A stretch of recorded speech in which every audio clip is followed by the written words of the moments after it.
आज का हमारा टॉपिक है J text area with event handling. तो हमने पिछले वीडियो में देखा था कि जे टेक्स्ट एरिया क्या होता है। हमने क्या कहा कि जैसे मान लेते हैं कि हमें किसी किसी फॉर्म को फिल करना था, उसमें एक बॉक्स दिया हुआ है, एक कॉलम दिया हुआ है कमेंट का। तो वो एरिया हम कैसे क्रिएट कर सकते हैं, जे टेक्स्ट एरिया का यूज़ करके क्रिएट कर सकते हैं। या फिर हमें एक कॉलम दिया है डिस्क्रिप्शन अबाउट योर सेल्फ, तो उसको भी हम जे टेक्स्ट एरिया से क्रिएट कर सकते हैं। इवेंट हैंडलिंग से कहने का क्या मतलब है कि जो टेक्स्ट एरिया है वो वर्किंग मोड में आ जाए, उसके लिए हम इवेंट हैंडलिंग यूज़ करते हैं। और यहाँ पर इवेंट हैंडलिंग हमने एक्शन लिसनर को यूज़ किया है। कई सारे टाइप्स होते हैं इवेंट हैंडलिंग के, मेथड्स होते हैं। और इवेंट हैंडलिंग की कह सकते हैं क्लासेस होती है, एक्शन लिसनर, आइटम लिसनर, या विंडो लिसनर, की लिसनर। तो इस तरीके से हम एक्शन लिसनर को यहाँ पर यूज़ करेंगे जे टेक्स्ट एरिया को वर्किंग मोड में लाने के लिए। चलिए आइए एग्जाम्पल प्रोग्राम देखते हैं। हमने क्या कहा, import Java X dot swing dot asterisk. Java X standard part of the Java और सिंक पैकेज का नाम है asterisk for all classes. Import Java dot A W T dot event dot asterisk. हमने इवेंट हैंडलिंग के लिए A W T abstract window tool package को use किया है dot event dot asterisk for all classes. फिर कुछ classes को use करने के लिए एब्स्ट्रैक्ट विंडो टूल की क्लास यूज़ करते हैं, import Java dot A W T dot asterisk. फिर class example one extend J frame public static void name. फिर J frame O B J equal to new J frame, frame का नाम हमने रखा example O B J, object name of the J frame.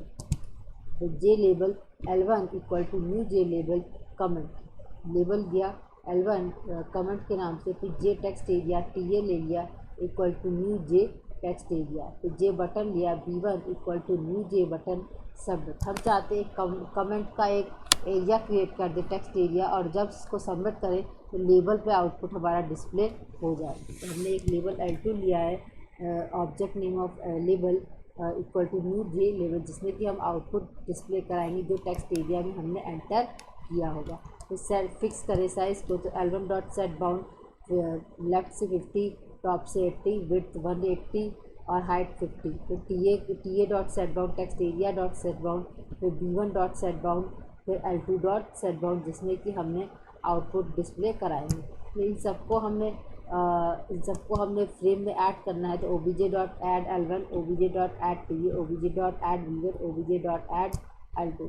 अब इसके बाद से अब हम चाहते हैं कि साइज़ जो है वो हमारा फॉन्ट अप्लाई करें ताकि बड़ा साइज़ आए। तो font F1 equal to new font F1 object है फॉन्ट क्लास के लिए। तो Arial dot comma font dot plain 30, plain bold italic हम कुछ भी यूज़ कर सकते हैं।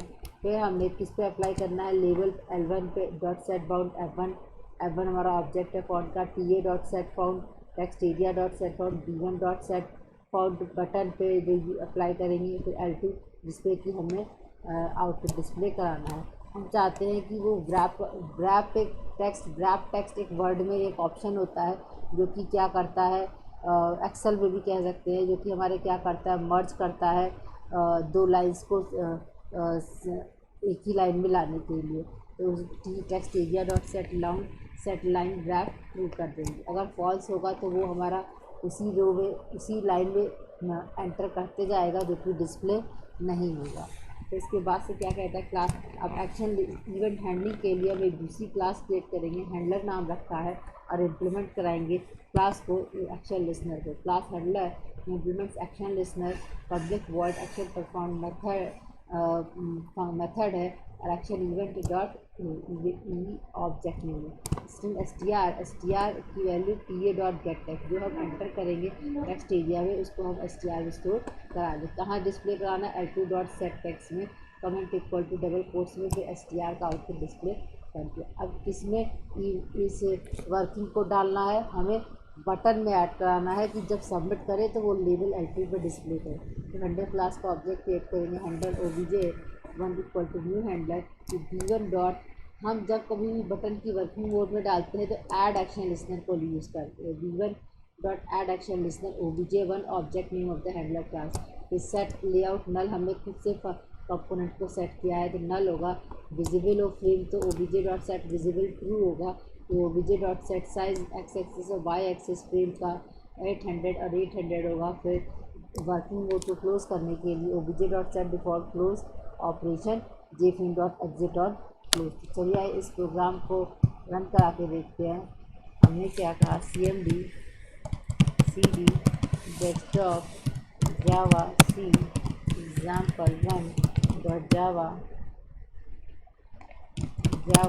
example1। अब देखिए ये हमारा लिख के आ रहा है वेलकम। हमने इसमें टाइप किया वेलकम टू हेलो वर्ल्ड्स, ऐसा लगा लेते हैं। ये रैप टेक्स्ट एरिया के थ्रू डिस्प्ले कर रहा है।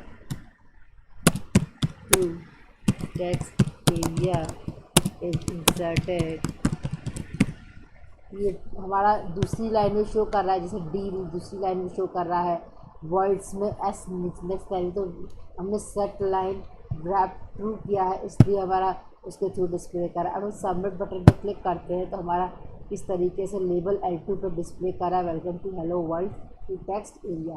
इस तरीके से हम आउटपुट डिस्प्ले करा सकते हैं, टेक्स्ट एरिया को एक्टिव मोड में ला सकते हैं, और जिसमें कि हमने इवेंट हैंडलिंग एक्शन लिस्नर को यूज़ किया है।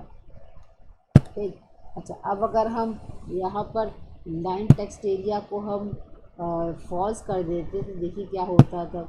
हमने अगर इसको फॉल्स कर दिया और सेव किया फिर दोबारा रन कराया तो किस तरीके से हमारा उसी लाइन में शो करता चला जाएगा और आउटपुट सही से डिस्प्ले नहीं होगा।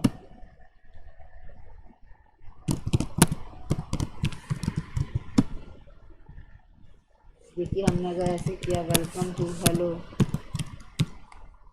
क्लासेस द वर्ल्ड, देखिए डिस्प्ले नहीं हो रहा है। हम इस पर एंटर कर रहे हैं तो भी डिस्प्ले नहीं हो रहा है। ये हमारा देखिए इस तरीके से welcome to hello classes the to हमने एंटर किया तो ये शो तो कर रहा है, लेकिन नेक्स्ट लाइन में शो नहीं कर रहा है। क्यों नहीं शो कर रहा है? क्योंकि हमने लाइन रैप टेक्स्ट को हमने क्या कर रखा है, लाइन रैप टेक्स्ट को हमने फॉल्स कर रखा है। तो यहाँ पर अगर हम इसे ट्रू कर देंगे, कहा गया हमारा यहाँ पे अगर हम ट्रू कर देंगे तो हमारा दूसरी लाइन में शो करने लगेगा। ठीक,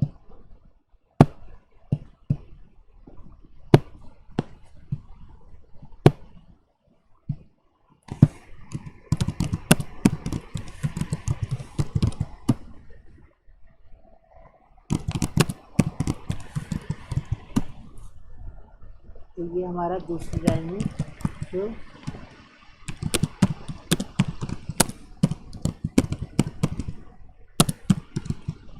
कर रहा है हमारा दूसरी लाइन में। ठीक, तो इस तरीके से हम लाइन रैप को टेक्स्ट को भी यूज़ करते हैं। इसमें जो मेन प्रोग्राम पार्ट है वो हमारा क्या है, फ्रेम फ्रेम क्रिएट करना, label L1 text area button को क्रिएट करना, आउटपुट पे लेवल 2 सेट बाउंड का मेथड यूज़ करना, लेबल पे टेक्स्ट एरिया पे बटन पे और लेवल आउटपुट 2 पे फिर ऐड करना JFrame OBJ में, और फिर उसके बाद से क्लास हैंडलर क्रिएट करना, इंप्लीमेंट करना, action listener public word action listener pa.getText से एंटर कराना, फिर हैंडलर क्लास का ऑब्जेक्ट क्रिएट करना और B1 में ऐड एक्शन लिसनर करना, लेआउट को नल रखना, विजिबल ट्रू करना, सेट साइज एक्स एक्सिस और वाई एक्सिस को एंटर करना और डिफ़ॉल्ट क्लोज ऑपरेशन।